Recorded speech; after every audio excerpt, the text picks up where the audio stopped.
नमस्कार, हाम्रो ज्ञान संसारमा स्वागत छ। आज हामी नेपालको भूगोल सम्बन्धी सामान्य ज्ञान सम्बन्धी रोचक प्रश्नहरू लिएर आएका छौँ। सुरु गरौँ। सगरमाथा हिमाल कुन हिम श्रृङ्खला रेन्ज अन्तर्गत पर्दछ?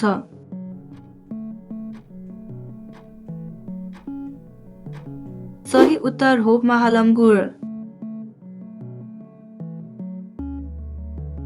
नेपालको सबैभन्दा ठुलो राष्ट्रिय निकुञ्ज कुन हो?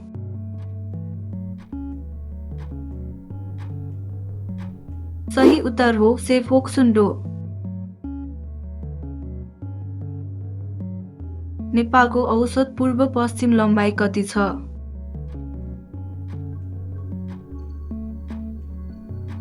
सही उत्तर हो 885 किमी। कतिवटा उत्तर मिलाउनु भयो कमेन्ट गर्नुहोला। च्यानललाई सब्स्क्राइब गर्न नभुल्नुहोला। धन्यवाद।